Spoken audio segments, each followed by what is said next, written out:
હું રોજ સવારે ઘરની બહાર નીકળું એ પહેલાં જે થોડીક વખત ઈશ્વરને પ્રાર્થના કરું છું એમાં હું કશુંક મારા માટે માગું, કશુંક મારા ઘરના લોકો માટે માગું, કશુંક મારા મિત્રો, મારા કલીગ્સ માટે માગું, એવું હું ચોક્કસ દર્દીઓ માટે પણ માગું છું.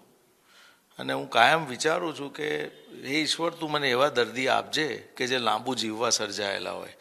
કારણ કે અમારા ફિલ્ડમાં લાઈફ અને ડેથ વચ્ચે બહુ નેરો લાઇન ઓફ ડિમાર્કેશન હોય છે અને ગમે ત્યારે દર્દી સિરિયસ થઈ જાય, રેગ્યુલર પેશન્ટ એને ગુમાવી શકીએ, ગમે તેવું કોમ્પ્લિકેટેડ પેશન્ટ હોય તો એ નીકળી જાય.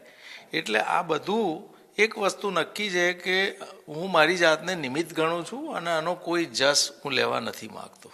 અને અત્યાર સુધી ઈશ્વરની મહેરબાની રહી છે કે એક લેવલના રિઝલ્ટ હું અને મારી ટીમ, જેની મદદ વગર હું આ સ્ટેજે આવી ના શક્યો હોત. ડૉક્ટર સંજય, હું અને હવે ડૉક્ટર અમન અને અમારી આખી ટીમ જે છે, બધા જે વર્ષોથી મારી સાથે મારા કલી, એ બધા સાથે હોય અને ના હોય એની મદદ વગર હું આગળ ના આવી શક્યો. આની પાછળ મારા ઘરના લોકો, મારા ફાધરનું મને કોન્સ્ટન્ટ ગાઈડન્સ રહ્યું છે, મારા ટીચર્સનું ગાઈડન્સ રહ્યું છે. એ બધાનો હું ખૂબ અંતઃકરણપૂર્વક આભાર માનું છું. અને હું માનું છું કે આ એવોર્ડ ભલે મને મળે પણ હું માત્ર એનો ટ્રસ્ટી છું અને આ બધા એટલા જ હકદાર છે જેટલો હું છું.